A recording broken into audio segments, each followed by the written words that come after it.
श्री हनुमान ज्योतिष केंद्र सीतामढ़ी में आपका स्वागत है। नमस्कार दोस्तों, आज हम बात करते हैं कि अपनी कुंडली में कैसे देखें कि हमारी कुंडली में राजयोग है या नहीं। बहुत सारे राजयोग हैं, प्रबल राजयोग हैं, मध्यम हैं, साधारण हैं। तो आज इस राजयोग की चर्चा हम करेंगे। जैसे हमें धन, दौलत, नौकरी, तरक्की, भूमि, राजनीति, व्यापार, उद्योग, जिस किसी भी सेवा या व्यवसाय में हम हैं, उसमें हमारी कुंडली में उस क्षेत्र में राजयोग का निर्माण हो रहा है कि नहीं। आप सच जानिए कि हर किसी के कुंडली में कोई ना कोई राजयोग होता ही है, जिसके बल पर कहते हैं ना कि ब्रह्मा जी ने जो लिख दिया या हमारी भाग्य में जो लिखा है वही होता है। तो आज हम उसी की चर्चा कर रहे हैं, भाग्य की चर्चा कर रहे हैं, कर्म की चर्चा कर रहे हैं, इन सबों की चर्चा कर रहे हैं। और इससे हम आज जानेंगे कि हमारी कुंडली में राजयोग है कि नहीं। मात्र 1-2 मिनट इसे आप देखेंगे, समझ जाएंगे। आपको यह देखना है, किसी की आपकी अपनी एक कुंडली है। आप जानते हैं, मैंने पिछले वीडियो में भी बताया है कि केंद्र स्थान कहते हैं 1, 4, 7, 10। एक केंद्र स्थान है, इसको हम विष्णु स्थान कहते हैं। और ये पंचम स्थान होता है, और ये 9वां, 5, 6, 7, 8, 9, ये त्रिकोण स्थान यानी लक्ष्मी का स्थान होता है। बहुत ही साधारण तरीके से मैं आपको तो बताने जा रहा हूं कि अगर इससे इसका संबंध हो जाए, विष्णु से लक्ष्मी का संबंध हो जाए, या लक्ष्मी से विष्णु का संबंध हो जाए, मतलब त्रिकोणेश और केंद्रेश का संबंध यदि हो जाए, तो कितने ऐसे राजयोग बनेंगे। बहुत सारे राजयोग बनते हैं, लेकिन हम अपनी कुंडली को देखेंगे। आज एक कन्या की कुंडली है, इसमें देखिए मैं बता रहा हूं कि कैसे देखना है। लोग कहते हैं ना कि कर्म से ही भाग्य बनता है, सचमुच कर्म से भाग्य बनता है। ये आपका लग्न होता है, पहला घर। ये चौथा घर होता है सुख का, माँ का। ये आपका 5वां घर होता है, जो संतान का, शिक्षा का। ये 7वां पति पत्नी वैवाहिक स्थान, ये सब देखते हैं। ये मुख्यतः यहाँ से हम 9वां भाग्य स्थान होता है, और एक कर्म, नौकरी, कर्म का ये स्थान होता है। बस आज इन्हीं की चर्चा करेंगे, मतलब केंद्र और त्रिकोण के घरों की ही चर्चा करेंगे। और उससे हम मिलाएंगे कि केंद्र से त्रिकोण का संबंध बन रहा है कि नहीं, त्रिकोण से केंद्र का संबंध बन रहा है कि नहीं।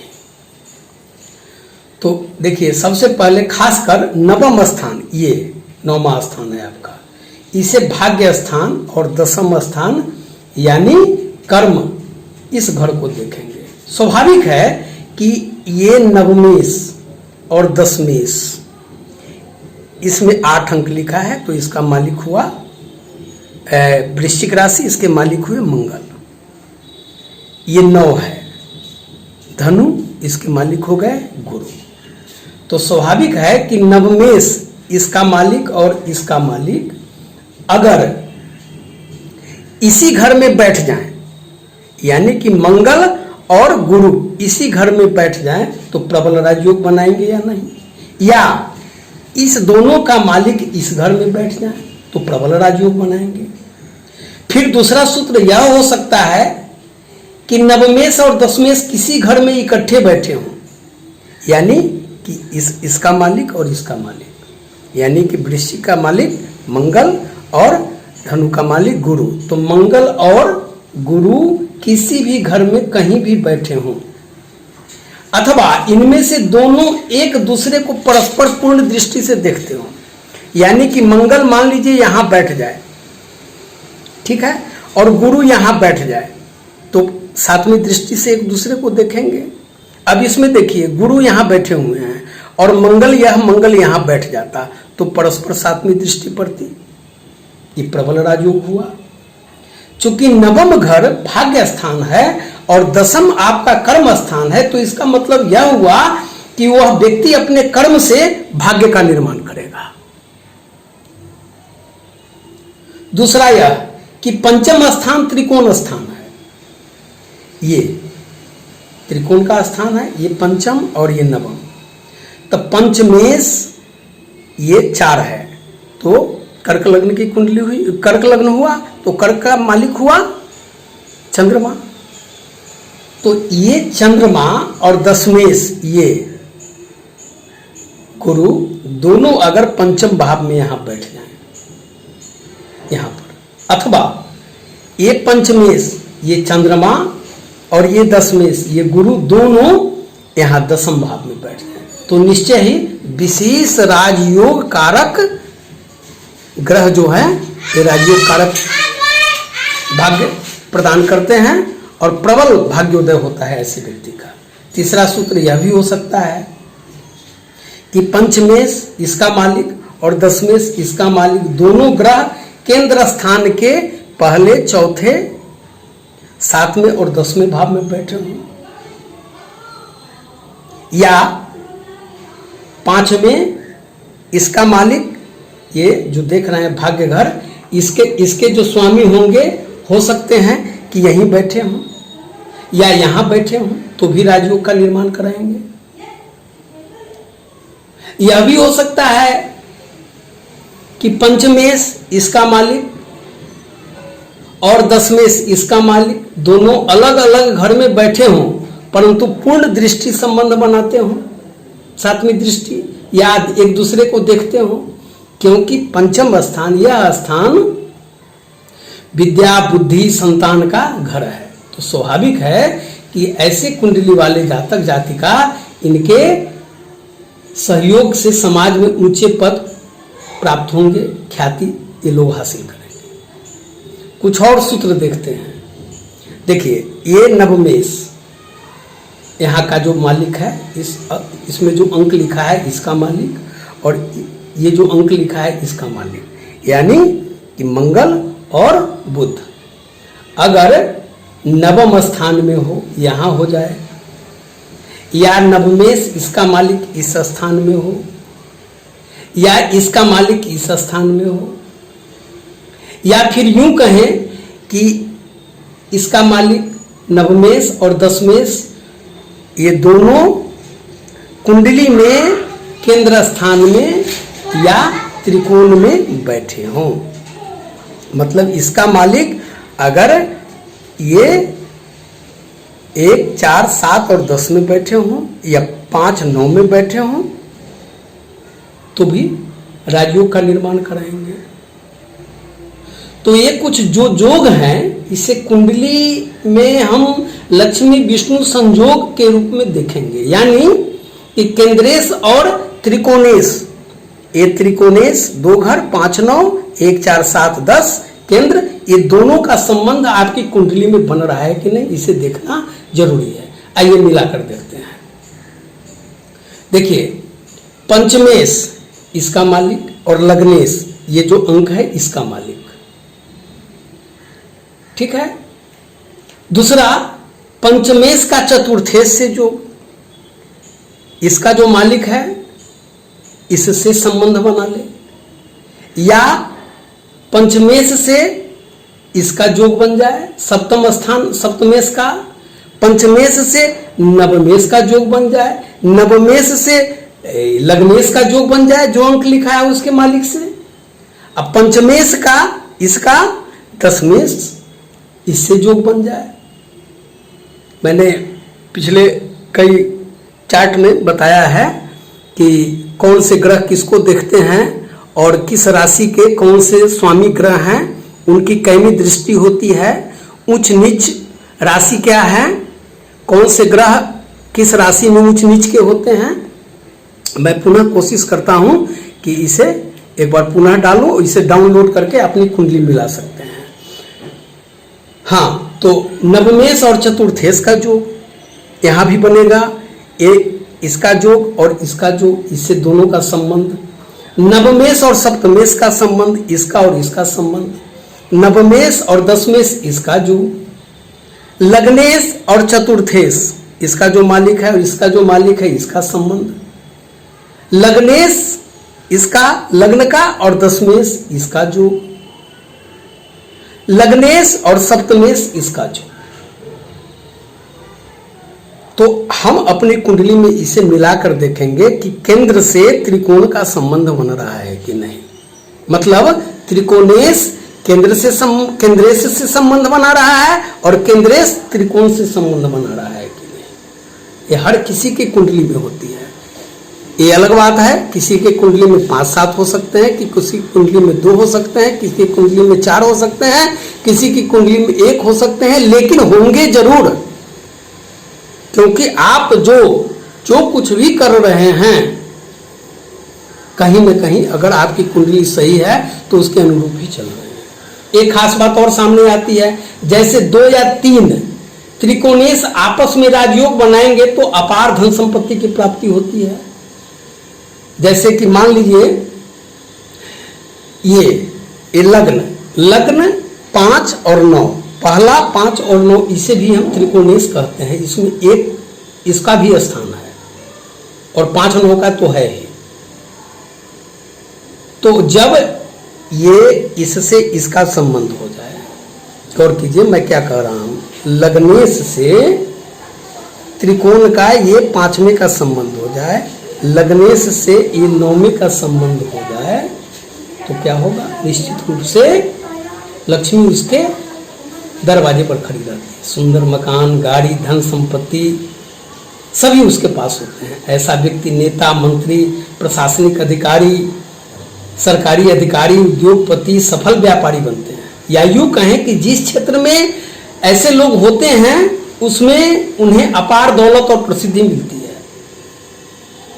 देखिए, ये 5वें घर और 9वें घर के अतिरिक्त त्रिकोण स्थान में ये पहला घर भी आता है। तो लग्नेश का पंचमेश से संबंध, लग्नेश का नवमेश से संबंध, पंचमेश का नवमेश से संबंध। ये जो हुए तीनों त्रिकोणेश आपसी योग बनाएंगे और अपार धन संपत्ति देंगे। कुछ और राजयोग बताते हैं। मान लीजिए कि किसी व्यक्ति की कुंडली में कोई योग नहीं बनता है, ठीक है, तो देखिए 2 ग्रह कम से कम उस व्यक्ति की अपनी उच्च राशि में होनी चाहिए, या 3 हो या उससे अधिक हो, क्योंकि ऐसा होने पर व्यक्ति को धन और उच्च पदवी प्राप्त होता है। अगर मान लीजिए कोई राजयोग कारक ग्रह जो है आपको राजयोग का निर्माण नहीं करते हैं, तो आप यह देखें कि मेरा कौन सा ग्रह किस घर में, किस राशि में उच्च में बैठा हुआ है। अगर वह उच्च में बैठा हुआ है और उस पर मित्र ग्रह की दृष्टि पड़ रही है, तो निश्चित रूप से ऐसा व्यक्ति प्रबल राजयोग भोगेगा। तो आपको यह देखना है कि वह अपनी उच्च राशि में। हाँ, दूसरी बात कि अगर कोई ग्रह अपने ही किसी राशि का स्वामी जिस घर में है और अपने ही घर में बैठे हुए स्वगृही हैं और उस पर किसी मित्र ग्रह की दृष्टि बनते हैं पड़ता है, तो निश्चय जानिए कि ऐसे लोग भी ऊंचे पद और पैसे की प्राप्ति करते रहते हैं। अब एक ये कुंडली है, मैं आपको बताता हूं कि इसे हम कैसे देखेंगे। यहां देखिए, ये 12 है, ये अंक है। हम यहां से आते हैं, ये 12 अंक है, तो 12 का मालिक हो गए कौन, गुरु, यानी कि मीन राशि के गुरु हो जाते हैं। तो ये गुरु देखिए यहां बैठे हुए हैं, ठीक है, 10वें स्थान में। तो स्वाभाविक है कि यहां पर बना कौन सा, हम इस कुंडली से निकालने का प्रयास करते हैं। तो हम देख रहे हैं कि लग्नेश लग्नेश लग्नेश प्लस ये देखिए कहाँ है, 10वें स्थान, इसका योग बन रहा है। लग्नेश का 10म, लग्नेश बैठ गए 10म में। अब हम आते हैं, एक योग यह बना, दूसरा योग बनता है। अब हम देखते हैं, एक केंद्र स्थान में 1 को मैंने देख लिया, अब 4 को देखते हैं। अब 3 है, इसका मालिक कौन है, मिथुन, मिथुन का मालिक हुआ बुध। अब बुध देखेंगे कि कहाँ है, तो बुध इनके खष्ट भाव में है, शत्रु के घर में है, रोग के घर में है। अब आइए इनका हम देखते हैं पंचम स्थान। यहाँ देखिए 4, तो ये कर्क है, कर्क के मालिक हो गए चंद्र, तो चंद्र देखिए यहाँ त्रिकोण, यहाँ केंद्र स्थान में है, 10वें स्थान में। तो यहाँ देखिए केंद्र, त्रिकोण से केंद्र का संबंध बन गया। तो हमने देखा कि पंचमेश इससे पंचमेश 10वें स्थान में है, 10वें स्थान में प्रबल राजयोग का निर्माण कर रहे हैं। ठीक है, 2 आया। अब देखते हैं तीसरा, 7वां, ये देखिए बुध 6, कन्या बुध इनके इसमें है, यहाँ देखिए खष्ट घर में है, शत्रु के घर में है, रोग के घर में है। अब इनका हम देखते हैं 9वां स्थान मंगल। ठीक है, ये वृश्चिक का मालिक मंगल होता है, यानी इनका नवमेश हुआ मंगल। तो मंगल कहाँ है, तो मंगल त्रिकोण नवमेश यहाँ पंचम स्थान में बैठे हुए हैं। तो एक फार्मूला ये फिट होता है इन पर कि नवमेश पंचम स्थान यानी त्रिकोण में है। ये 10वें स्थान में थे, ये केंद्र में है। ये भी लग्नेश 10वें स्थान में है, केंद्र में है। ठीक है, अब देखिए, अब हम देखेंगे 10वें घर को। केंद्र स्थान में ये 1, 4, 7 और 10, और 9वें स्थान में 5 और 9। तो अब हम यहाँ पहुँचते हैं, तो यहाँ देखते हैं कि धनु चौथा जोग इनका आ रहा है, ये 9 है, 9वीं राशि, यानी धनु के मालिक हो गए गुरु। 9वीं माने धनु और मीन के मालिक 2, ये हो जाते हैं गुरु। तो गुरु इनके स्वगृही हैं। देखिए 10मेष स्वगृही है, अपने ही घर में है, धनु राशि में, ये 4 निकला। तो हमने देखा इस कुंडली से कि ये जो कुंडली है जिस कन्या की, उसमें ये 4 योग राजयोग कारक, प्रबल राजयोग कारक ग्रह, राजयोग कारक ग्रह का निर्माण कर रहे हैं। ठीक है, क्योंकि इसमें आपने देखा, जैसे हमें देखना हो कि इस कुंडली में सरकारी नौकरी का योग है कि नहीं, तो हम सरकारी नौकरी में सबसे पहले देखेंगे 10वें स्थान को। यहाँ देखिए ये 10वां स्थान है, 10वां स्थान के मालिक इस कुंडली में है 9, यानी धनु यानी गुरु, और गुरु स्वगृही हैं। और यहाँ देखिए पंचमेश, ये संतान सुख विद्या बुद्धि का होता है, इसका मालिक इसमें बैठा हुआ है। तो निश्चित रूप से यह योग सरकारी नौकरी इस कन्या को मिलेगी, ये तय है निश्चित रूप से।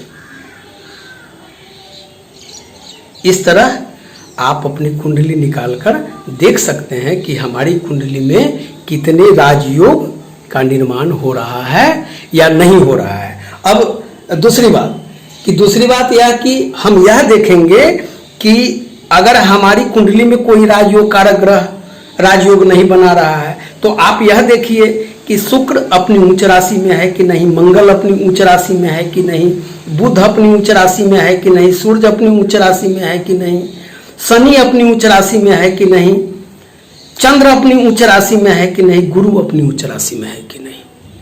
मैं पुनः चार्ट दिखाता हूँ, चार्ट को आप डाउनलोड करके अपनी कुंडली में इस प्रकार आप केंद्रेश और त्रिकोणेश का संबंध बन रहा है, या इसका मालिक, एक का मालिक इसमें बैठ गया, इसका मालिक इसमें बैठ गया, इसका स्वामी इसमें बैठ गया। तो आप केंद्र त्रिकोण का संबंध अपनी कुंडली में जरूर देखिए, जरूर 2-4 होते ही हैं, उसी के बल पर हम या आप आगे बढ़ते हैं। बाकी हमें कर्म करना पड़ता है, लेकिन अगर कर्म स्थान और इसका, ये दोनों में से अगर कोई इस घर में बैठा हुआ है इसका मालिक, या इसका मालिक इस घर में बैठा हुआ है, तो ऐसे व्यक्ति कर्मयोगी होते हैं, कर्म से भाग्य का निर्माण करते हैं। तो आज अगर इस वीडियो को आप 1-2 बार देखकर अपनी कुंडली देखना जान जाएंगे, तो अब मैं आपको बताऊंगा कि केंद्र और त्रिकोण बनकर कौन कौन से राजयोग बनाते हैं। अब अगले एपिसोड में। नमस्कार, धन्यवाद। इस प्रकार जनहित में ऐसे ज्ञानवर्धक वीडियो प्राप्त करने के लिए कृपया इसे सब्सक्राइब, लाइक करते हुए बेल की घंटी बजा दीजिएगा।